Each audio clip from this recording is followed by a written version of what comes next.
What is going on, Nuggets Nation NBA fans? My name is Tom Leuthner. Welcome back to another episode of Nuggets Today, brought to you by Underdog. If you guys did not know, which I say in every episode now, we are sponsored by Underdog officially, so make sure to go ahead, click that QR code right there to download the app, and I will have a promo code for you guys in a little while, so make sure to stay tuned in so you guys get some free money to bet, especially with the big game coming up. A few Sundays away, as well as some NBA games currently going on just about every single day. Make sure to scan that QR code, and huge shout out again to Underdog for sponsoring not only this episode, but the entire series so far in the entire video. So a couple things to talk about after a terrible loss now for the Denver Nuggets. And the first thing being the post-game presser with David Adelman and him talking about injuries and the potential last roster spot right now. And the big thing when it comes to injuries is the fact that he said Jonas Valanciunas will be back and he'll be the starting center when he gets back.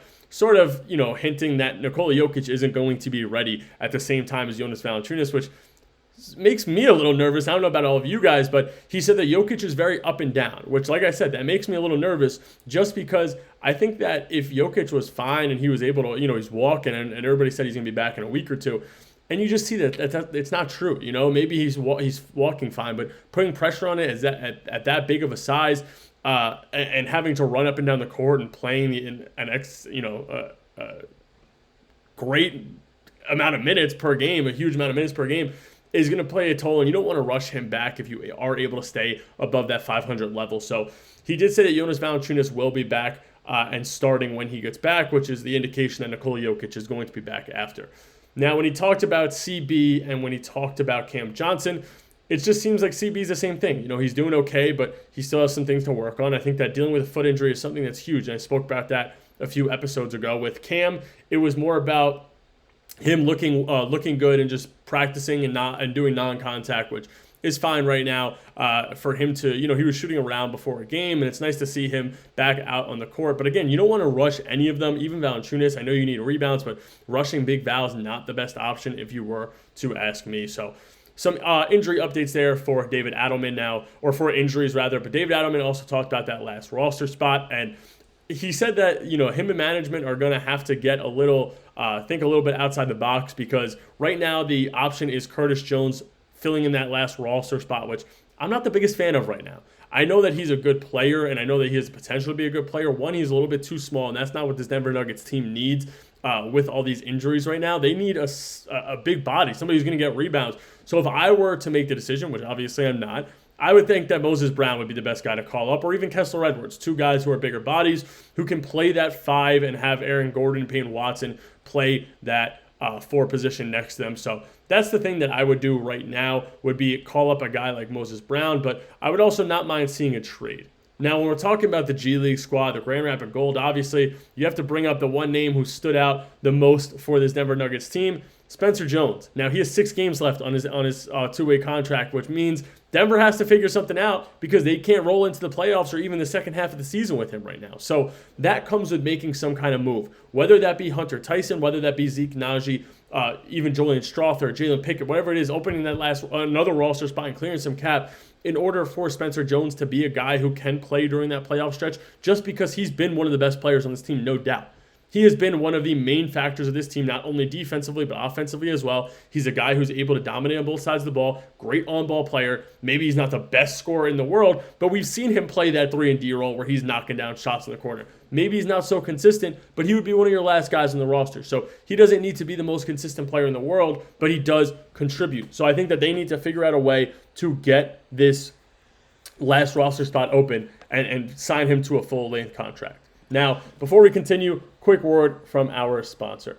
Fast breaks, buzzer beaters, and block parties are back, and Underdog is the best place to get in on all the action. Playing Underdog is easy. Just pick whether your favorite players will go higher or lower on stats like points, rebounds, steals, and more. Get your picks right, and you can win up to 5,000 times your cash.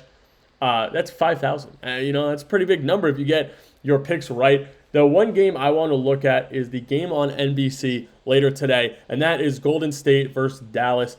2 projections that I want to look at.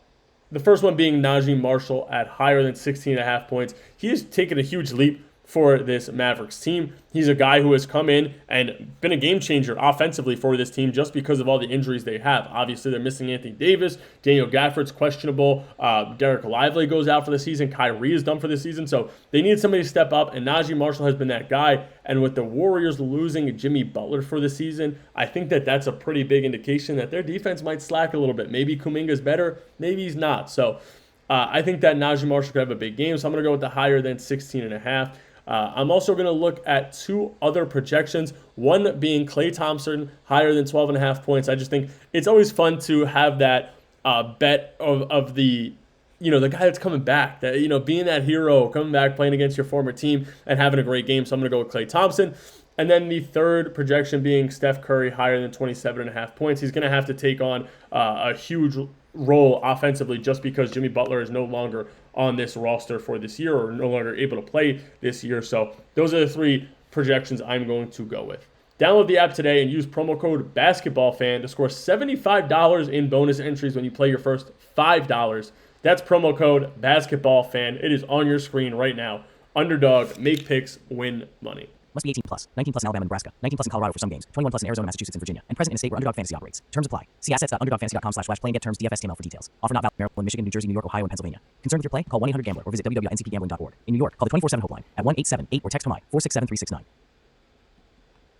Now this topic is a topic brought to you guys by Underdog, which I'm going to call Follow Along. Now, let's follow along on Peyton Watson's last 5 games. And if you guys do want to place any bets on this Denver Nuggets team, the odds aren't out at the time of this recording for the projected lines or for the projections of Peyton Watson's stats. But, I mean, you look at his last 5 games. I think he's burning out a little bit. It's tough to say that, but he was on a heater. He was tearing it up. He was able to dominate just about every team, grabbing every rebound, scoring from every part of the floor. So the projections for Peyton Watson, I said just go higher the last 2 times we did this topic. Just go higher. He was great. I'm sure that the projections dropped a little bit, and I've been wrong both those times. Now, Denver is sort of fading out just because the stamina can't always be there without a guy like Nikola Jokic. You can't expect a team to be amazing when they're missing the best player in the game, somebody who sets up all their teammates. But Denver somehow was able to continue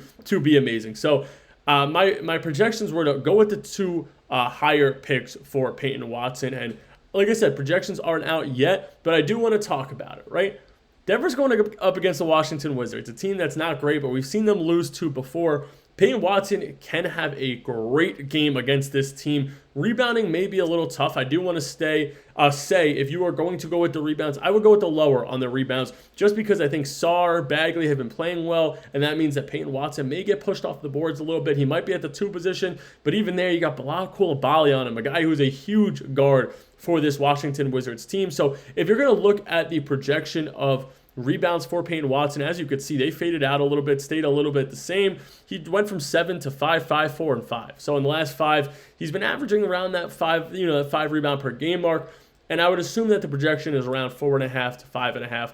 I would just take the lower projection just because, like I said, Marvin Bagley's been playing well. I think that Alex Sarr has been an awesome player, so I would go with that. When it comes to the points, I'm actually going to go with higher. I would assume that the line is going to be around that 20 point per game mark, or that 20 and a half, or that 22.5. I would take the higher. I think that the Wizards have a tough time guarding anybody, and they're going to play a faster pace of offense. So I think the Denver Nuggets can utilize the strengths that they have, which is a lengthy guard forward combo in Peyton Watson and a speedy, smaller lineup. So I think that leads to a lot of opportunity for Peyton Watson to get some easy looks over the fast break side of the end. So I would go with the higher for Peyton Watson points. I would go with the lower for Peyton Watson rebounds. But shout out again to Underdog for this special segment. Back to our segments that we have for you guys before we get to the end of this episode. And the main thing I want to talk about is a report that came up. And the next two topics are both reports. This one report is Bogdan Bogdanovic is officially on the trade market for the Los Angeles Clippers. Now, he is somebody that I would love for the Denver Nuggets to get, but it's very unrealistic unless Denver wants to get rid of all their players and they want to be buyers, which I don't really see a world where they're buyers, but they are sneaking their way back into that play-in spot in the Western Conference. So maybe there's a potential move that really helps him out, and you're able to take on a contract that's expiring because you have the option to keep him or not, because his contract does have a team option. So I believe he's making anywhere from the $12 to $16 million per year mark. So you'd have to trade, if you're the Denver Nuggets, in order for this move to work. It would have to be Zeke Naji, Daron Holmes, and a guy like Julian Strawther, all three of them, which may be enough to get it done. But at the same time, do you really want to shop Daron Holmes? But you also look at the positive side of it, and that means next year you're clearing up cap to extend Peyton Watson, and you have the money to go ahead and do so without being hard capped at that second apron potentially. So that's where the decision is hard. Do you want to move 3 for 1? And would the Clippers want that kind of package? I'm sure that they maybe want to pick if they're doing that. But Najee's been pretty good, and Julian Strawther's a guy who showed that he's been good in the playoffs. So that's a little bit tougher. Like I said, I don't really see Denver getting it done, but I would love the move if it did happen. Now, this last topic in today's episode is just league-wide rumors and things that have been happening around the league. Obviously, former Denver Nugget Michael Porter Jr. has been on the market for the Brooklyn Nets, and one team that was interested in him was the Warriors, and obviously they're still interested in him with the Jimmy Butler injury. I'm not sure if I even covered that, but Jimmy Butler tore his ACL. He's out for the year, so they're more interested in him now than ever. The Lakers were a team that came up in the conversation for Michael Porter Jr., and they could get that done by trading Austin Reeves, potentially Rui Hachimura, and Jake LaRavia, which would be massive for that Lakers team. But if not, I think they're pivoting towards Nick Claxton, so another guy that could help that roster out. But overall, a great potential fit for any Western Conference team. And I hope that Michael Porter Jr. stays in the East, because I don't want him to be on a Western Conference competitor. I'd rather see him in the finals if Denver gets to see him at all in a playoff run. But that is all I got for you guys today, Nuggets Nation. Like I always say, make sure to hit that like and subscribe button, as well as comment down below if you guys want me to cover anything. And again, a huge shout out to Underdog. Make sure to use this QR code, download the app, use code BasketballFan, get your free 75 when you input your first 5, and